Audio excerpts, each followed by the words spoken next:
देखिए, खुला बोलते हैं। समाज में आज पारस जी ने ऐसा कुछ काम नहीं किया है। रामविलास जी के नाम पर उन्होंने राजनीति किया, लेकिन समाज के लिए अगर गांव-गांव घूमने का बिहार में काम किया है तो चिराग पासवान जी ने किया है। अपने सांसद बन गए, बात खत्म है, इतना ही उनका परिभाषा है। चिराग जी के पास भी तो कोई सांसद नहीं था, चिराग जी के पास कोई मंत्रालय नहीं था, लेकिन चिराग जी लगातार अंत तक हम लोगों से जुड़े हुए थे। तो थोड़ा बहुत नाराज़गी मन में तो मलाल में मुझे भी है। हमारा नेतृत्व जो भी फैसला लेगा हम उसमें सहमत हैं और दबाएं बेल आइकन हमारे वीडियो सबसे पहले देखने के लिए। लोकसभा चुनाव को लेकर लगातार जो है सभी पार्टी अब जोरों शोर पर लगातार क्षेत्र में घूम रहे हैं और लोगों को जागरूक कर रहे हैं। ऐसे में एक बार फिर से बहुत बड़ा सवाल जो है मोदी सरकार पर विपक्षी पार्टी कर रहे हैं, इंडिया अलायंस कर रही है। एक तरफ जो है मोदी जी लगातार 400 पार की बात कर रहे हैं, तो वही दूसरी तरफ इंडिया अलायंस जो है लगातार कई सवाल खड़े कर रहे हैं। ऐसे में हमारे साथ बातचीत करने के लिए वरिष्ठ नेता हरिमोहन चौधरी जी है। क्या कहेंगे सर, कैसे देख रहे हैं इस बार कितना पार होगा? जो बोला जा रहा है उतना होगा? बिल्कुल एनडीए 400 के पार और भारतीय जनता पार्टी हम लोग का लक्ष्य 370 के पार होगा। और आम जनमानस में चूँकि कोई विपक्ष नहीं है, विपक्ष ने कोई ऐसा काम क्रिएटिव नहीं किया है कि उसको लोग वोट दें। जितनी भी योजनाएं हैं, एक एक योजनाओं का लाभ, और मैं तो ये कहूँगा कि एक युगांतकारी मतलब एक युग परिवर्तन हो रहा है मोदी के शासनकाल में। क्योंकि मोदी जी के शासनकाल में गरीबों तक सारा सामान पहुंचा, जो गरीबों की ज़रूरत थी उसको मोदी जी ने पूरा किया, जो देश की ज़रूरत थी उसको मोदी जी ने पूरा किया। आज सामरिक दृष्टि से, कूटनीतिक दृष्टि से अपना देश इतना सशक्त है। आज अभी हमारा एक सेला सुरंग बना है, 13,000 मीटर के ऊंचाई पर सेला सुरंग बना है। उस सुरंग को देख के चीन दहल गया। जो चीन और पाकिस्तान हमको आंख दिखाता था, वो चीन और पाकिस्तान को सोचना पड़ रहा है कि भारत एक महाशक्ति के रूप में उभर रहा है और निश्चित रूप से 2047 तक भारत विश्व का नंबर 1 देश होगा, सामरिक दृष्टि से भी, आर्थिक दृष्टि से भी। तो ये मोदी जी का सोच है। एक अवतारी पुरुष के रूप में मुझे तो लगता है कि किसी गुफा से ईश्वर ने उनको भेजा कि जाओ भारत माँ को परम वैभव पर पहुँचाना है, इस कार्य के निमित्त उनको भेजा है। भारत जोड़ो यात्रा पर समापन के दिन जो है कई बड़ी सवाल खड़ा कर दिए उनके द्वारा। बिहार में 40 पे 40 सीट जो जीतने का जो एनडीए के द्वारा जो दावे किए जा रहे हैं उस पर भी सवाल खड़े कर रहे हैं इंडिया अलायंस के कई वरिष्ठ नेता। उसको कैसे देखिए, राहुल गांधी जी को भारत के सभ्यता संस्कृति के बारे में कुछ भी पता नहीं है। कल उन्होंने अपने भाषण में, भारत जोड़ो यात्रा के अंतिम पड़ाव पर उन्होंने भाषण में कहा कि हम हिंदू धर्म में जो शक्ति है, हिंदू धर्म में शक्ति कौन है? हिंदू धर्म में आदि अनादि शक्ति हमारी मातृशक्ति है।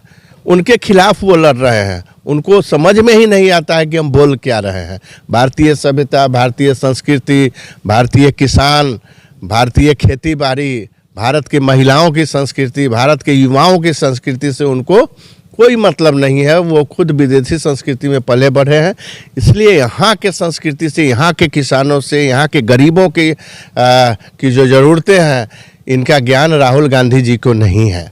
और एनडीए अलायंस बहुत मजबूती के साथ आपने कल देखा सीट शेयरिंग में भी कितना आसानी से सब लोग सर्वसम्मति से, तो निश्चित रूप से बहुत एक मजबूती के साथ हमारा गठबंधन है। और हमारे गठबंधन ने सबका सम्मान किया है, जो भी हमारे साथ रहे हैं। चिराग जी हमारे साथ अनवरत रहे हैं, तो चिराग जी का भी सम्मान किया है। उनके मन मुताबिक उनको सीट मिला है।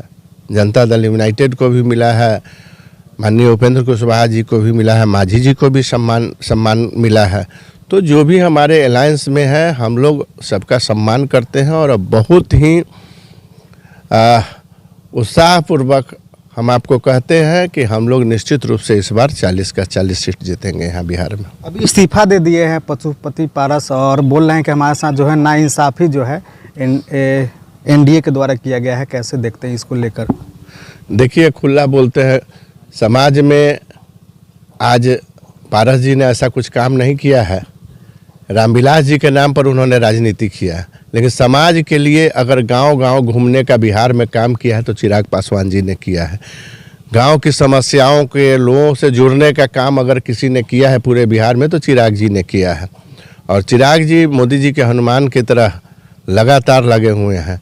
पारस जी का कोई समाज में अब वजूद नहीं रहा, न उनके पास कोई वोट बैंक है, न समाज में किसी के लिए उन्होंने काम किया है। उन्होंने अपने परिवार के लिए अपने सांसद बन गए, बात ख़त्म है, इतना ही उनका परिभाषा है। तो हम लोगों के साथ जो जुड़ा है वो राष्ट्र निर्माण में जुड़ा हुआ है, अपने परिवार निर्माण में नहीं जुड़ा हुआ है। तो जो भी राष्ट्र निर्माण में जुड़ा हुआ है वो हमारे साथ है।